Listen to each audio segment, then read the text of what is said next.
So then we go to Mysterio versus Chad Gable. This is a good match. Dom and Ripley are ringside coming out of the break, and Otis tried to get involved, but Ray was able to shove him into the ring post. And Ray hit the 619, followed up with the dive over the top rope into a splash, just let him get in 3. It's a good finish because he did a springboard splash on him, but that looked good. So after the match, Dom entered the ring and motioned for his father to bring it. Ray turned to leave, but Ripley was blocking his path.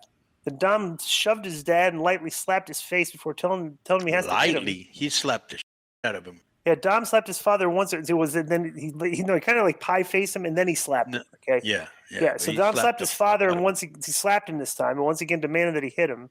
Ray ran the ropes and ran past Dom and took out Priest, who was on the apron, and Finn Balor ran out, and Ray performed a head scissors takedown, sent Balor crashing into Dom.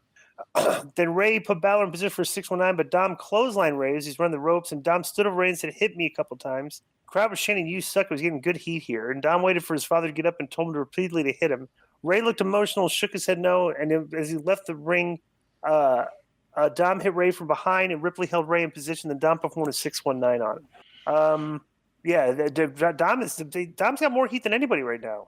You know, the post match was good stuff, I thought, and the match was decent. The first thing I want to say is I say this a lot, but it's worth mentioning. Chad Gable, very, very underrated worker. What a great, great, great smooth worker. And bro, not because he's our boy, but at 45 years old or 47 or however old Ray is now, with more than 15 knee operations and all the bumps he's taken, the guy's a freak of nature, bro. He wrestles like he hasn't missed a beat. You know, he's not as wild as he used to be, but he still does a lot of cool shit. And like, for example, that baseball slide he does to the outside, and then he takes the guy in a sunset flip into the powerbomb. Yeah, that looks really nice. You know, Ray's just like ageless in the ring, and the storytelling here was great. You know, people are into it, and it's like, how dare you hit your father? You know, he spoiled you, and he raised you, and he's a good dad. Because, you know, Ray's a good guy. People can tell. Right. And now you're slapping him, you piece of bro. When Ray finally gets his hands on Dominik, that place is going to come unglued. Well, that's what I said. But me and Vince had a good discussion about this because he's not happy. Not only use the word happy, but he's not like thrilled with the way Ray has been acting. Is he ever like happy? He's well, no, I'm just saying is like there anything Vince likes in WWE? Oh no, yeah. There's some stuff, but like this one, just you know, like he likes the bloodline stuff and everything. You know. Let me ask you a question. Well, let me finish telling you his take here. Okay, so he was saying that that he's not. He wouldn't book Ray this way. Like he thinks Ray should be more like tough love, be a little more like like saying. And I said like kind of like with the the Gen X's against the Gen Zers, right? But I said, I go, you can't really knock them the way they're booking Ray because like if this is building up to a huge pop when Ray finally punches him in the face. Yeah, it definitely. And if you get the big pop like you think you're going to get, it's like you can't really knock the way they're leading up to that. So you can do a million ways to get to it. They are going to get to that, and it is going to be a huge pop because Dom is getting huge heat. So I would agree that they have been booking Ray like I said, I wouldn't have done it this way, but I can't knock the way they're doing it. Right. And Scott Hall used to have this great saying, and he was right. There's more than one right way, and he's right. Right. But let me ask you a question. You were gifted something in Vegas, and it was supposed to be behind you, and I have yet to see it. Oh, it's in the car. The Lily. I'll bring that in next week. Yeah. I'll debut it next week. The gift.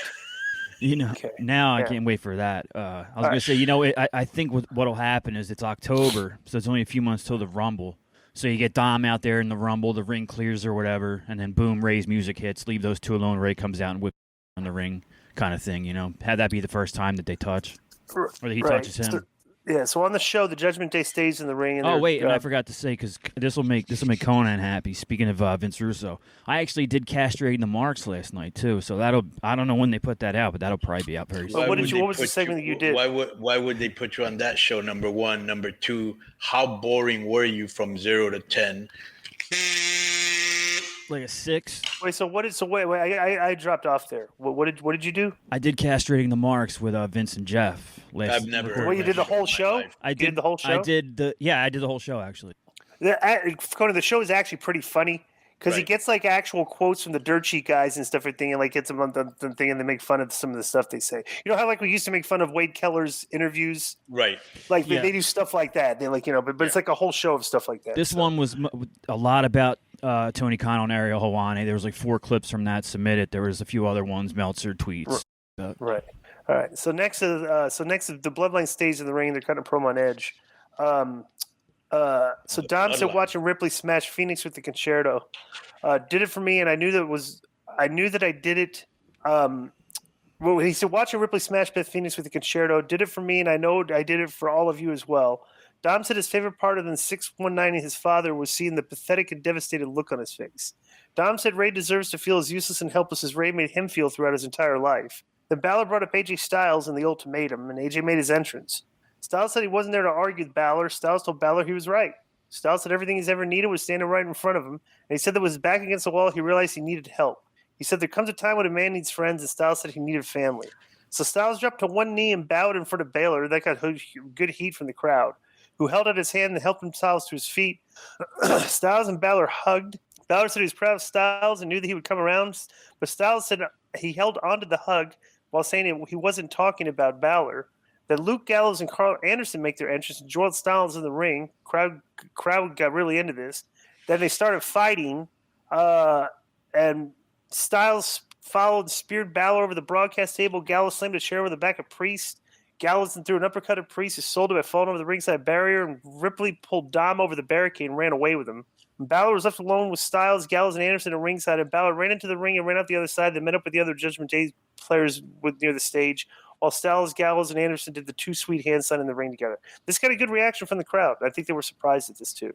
Yeah, this was good, but it got even better once the OC showed up. They got a big pop, and then when they started to brawl with Judgment Day, who everybody hates, people really liked it, and they'll have some great matches together.